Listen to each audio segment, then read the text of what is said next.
A report has come out that the Toronto Blue Jays are interested in power hitter Darrin Ruf, who's had some great years in the major leagues. And on top of that, there was a baseball game played today between the Phillies and the Jays, but you wouldn't know that if you were watching home plate umpire Randy Rosenberg go to work. So we'll break that down and much more on this episode of Jays Digest.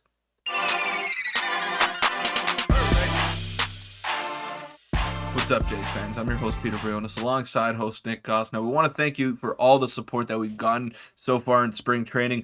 We're just 3 sleeps away from opening day. It doesn't even feel real. I'm so excited for this season. Even though the Jays bats have hit a little bit of a cold streak so far in spring, I think they're going to have a great 2023 campaign. But there was a lot of news coming out today in Jays land, so we'll break that down before the game recap. But Nick, man, the support's just been unreal. Yeah, a lot of you guys have been showing up to the live streams, hitting the subscribe button. So continue to do that. Make sure to hit it. We're on the road to 7,000 subscribers, and we have 4 topics for you today. So an action-packed video. And let's get into the first one, which is some important news that came out today. The Blue Jays might be interested in, of course, outfielder Darrin Ruf, who mashes lefties, and we'll get into him a bit. And Peter, you mentioned it on the live stream today before the report came out that Darrin Ruf could be an interesting guy to go for if you're the Blue Jays as a 4th outfielder. And Damon, who was a writer for the Jays Journal, said the Blue Jays have interest in Darrin Ruf. Now, we'll get into Darrin Ruf's stats, but what were your initial thoughts on Darrin Ruf before we get into, the the actual stats? What are your thoughts on him? Yeah, he's a very good hitter against left-handed pitching. He's got a lot of power, OPS of 900 plus for his career against lefties, so those numbers will play. He's now 37 years old. His outfield defense sucks. He can't run the bases. But what can he do? I'm going to give a Moneyball reference here. He gets on base. He hits against lefties, and he's very good against that side. So, it could be an option, but I still prefer the internal route between Otto Lopez and Nathan Lucas just because of their versatility that they do bring to the ball club. But Darrin Ruf, good option. Didn't work out with the Mets, but had a very good 2021 with the Giants and could be a decent platoon option with Brandon Belt at the DH as well. Yeah, and we'll get into that now in a second, his stats. And once this report came out, a lot of Jays writers as well on Twitter were excited about it and kind of discussing that he would be a good fit. But let's get into his stats in a sec. But like I mentioned just then, Josh Goldberg saying, don't expect it, but either Darrin Ruf or Chad Pinder would be interesting 26-man options for the Jays. Both have good career numbers against lefties and have outfield experience, although they aren't good defensively. And Darrin Ruf, calling him not good defensively is honestly probably doing him a favor. He is really, really bad defensively, like one of the worst. But he does hit lefties. And look at his career stats now. And like you mentioned, he's had a pretty good OPS. We'll go into lefties in a sec. If you look at his career, he said 2020 and 2021, his OPS plus was unbelievable. He had above a 900 OPS in 2021 there. And once he got traded to the Mets last year, he really just fell off a cliff, even against lefties, which, although a small sample size in 28 games, was pretty, I guess not super scary to see, but is pushing away a lot of teams. And you can look at here, this is his 2021 splits against lefties. And Peter, like you said, he absolutely mashes lefties with an OPS above 1,000. And I don't know, do you think, like you said, the Jays probably were going to go with an internal option, and John Schneider spoke about that yesterday, saying that, but Darrin Ruf could be an interesting guy considering he did get DFA'd today. Yeah, I think the internal options would probably be better, just because you have enough experience on this team now. It's not like you're a super young team and you're bringing in a veteran, Darrin Ruf, to kind of be a leader in that ball club. It's not like that. You have Brandon Belt, you have Kevin Kiermaier, you have Dalton Varsho as well, who's going to be a leader in that clubhouse. So you don't need a veteran presence. You need someone that could contribute. And if my money is on who's going to contribute more this season between Darrin Ruf and Otto Lopez, I'd probably lean towards Otto Lopez. So that's my thinking in that. And I don't know if you saw this quote from the New York Mets GM, but he basically offered his reason as to why he kept Tim LeCastro, who's one of the fastest guys in all of baseball, as opposed to Darrin Ruf. And he said, as a manager, you don't want to look down your bench and see 4 hairy guys that can only hit the ball out of the ballpark and not play any defense. So that's why he kept Tim LeCastro. I found that super funny. I don't know why he took a shot at Darrin Ruf like that, or just power hitters in general, but I found that funny.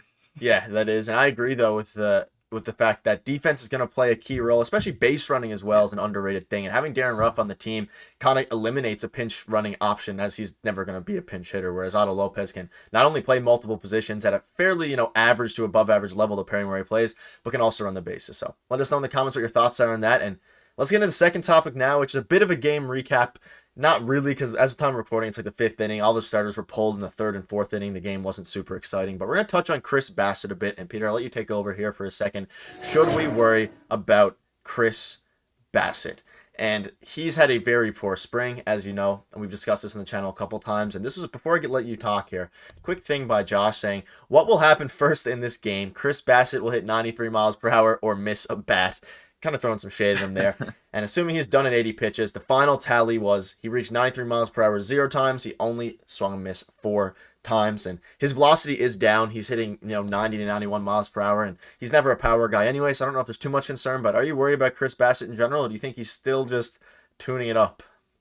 I'm not worried about the velocity. I'm worried about him in the playoffs because in the playoffs you need guys that could strike hitters out, and he's never been a strikeout guy. He will never be that just because he doesn't have the velocity, he doesn't have the stuff. He's got good control, he's got a good mix of pitches, and he's going to be key throughout the regular season. But if the Jays want to accomplish something special come October, they're going to need Jose Barrios to be the number 3, not Chris Bassitt. Now, Bassitt, like I said, is a guy that'll get you through the regular season because he's going to eat up innings. He's going to be around 180 to 190 innings, and that's great. That's what you want to get through 162 game season. But at the same time, you need guys with plus plus stuff, and Chris Bassitt just doesn't have that. He never did. But Jose Barrios has the potential to have that. So if he can become the number 3 and emerge as that guy for the playoffs, then the Jays are in a good spot. But if he can't, then yeah, I'm kind of worried about Chris Bassitt. Yeah, that's fair, and I'm not worried about getting to the playoffs, but the way he's looked in spring training has been not very promising at all. That being said, there's a lot of pitchers you can count several of them who have proven track Yeah. records and haven't done well this spring, so it's nothing too concerning. And I don't know, we'll see how it goes with Chris Bassitt. Let us know in the comments what your thoughts are on him. And continuing on this game kind of recap edition, we'll continue about the Ump Show here. Me and Peter were texting about it. Off camera before the major ejection even happened, which you can go on Twitter and find tons of clips about, where JT Realmuto got ejected for a pretty blasphemous reason. But I just wanted to touch on this really quickly. We never do this on the channel. We don't usually rage or talk about umpires very much. But today needed, especially after the ejection, needed something here. And best way to summarize it, it says it takes a special kind of person to eject a regular like JT Realmuto during a spring training game. Home plate umpire Randy Rosenberg woke up today wanting to make himself the center of attention, apparently. And even before the major ejection, the strike calls, there was 2 in a row to Dalton Varsho and I forget the Brandon Belt as well, that were Yeah. not even close to being. I mean, they were fairly close, but they were very, very low. It was obvious to me. It was obvious to Peter. And do you have any just quick thoughts on the home plate umpire situation before we move on to the final topic? I just wanted to. We can take our chance now to do it in the spring, so you won't be doing it during the regular season. I'm not very familiar with Randy Rosenberg, so I did a little bit of research and I realized that he made his debut in 2020 in the COVID season, and he's not a veteran umpire. He's actually the opposite. He's a newbie. He's a newbie among the veteran MLB umpires. And yes, he did wake up today wanting to be the center of attention, and he definitely did that. Now, for you to eject a superstar player in JT Realmuto, who's just trying to get his at bats in before the season starts, for an absolutely stupid reason, like let's call it what it is, it just doesn't make sense. Like what are you trying to do? What are you trying to prove? And that's not how you get any street cred among the other MLB umpires. If you're a new guy, if you're trying to show up the star players in the league, that's who's making you your money. They're driving in the money. It's the star players, and they're the reasons why you're getting paid six-figure salaries to umpire baseball games. It's because these star players are showing up on the field day in, day out. It's not because of you. Yeah, and not only that, the people who, of course, came to Dunedin to watch them were not there to watch the home plate umpire, and they got robbed of lots of. I got at least one more JT Realmuto at bat 'cause he was due up the next inning, but Yeah. overall, just really weird in the ejection. It's not like he even argued; it was just, I guess, a misunderstanding. Either way, even in a regular season game, that should never be an ejection. You have to be you have to know that they did something wrong before ejecting them. But I'll digress there. It was. The ejection was the thing that put us over and wanted us to make this a topic. But also, Randy, if you're watching, your strike and ball calls were terrible as well. But Yeah, dude. Let me say one more thing about that. So I didn't want to. I don't like to pick on balls and strikes because it's the same zone for both teams, and he was calling them for both teams at a very liberal strike zone. And just from the minute the game started, we noticed that okay, this guy wants to go home. He doesn't want to be here today. And then as the game evolved, it seemed as though he did want to be there for him. and he wanted people to know that he was there.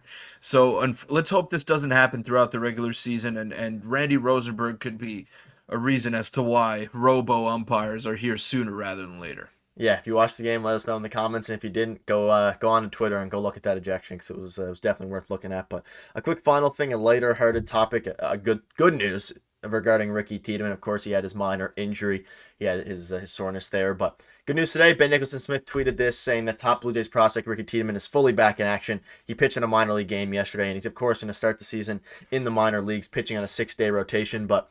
It's great to see him. Similar to Vladdy, his injury wasn't anything serious. They just took some precaution and got him back, and now he seems to be fully healthy. Do you have any quick thoughts on that before we wrap up? Yeah.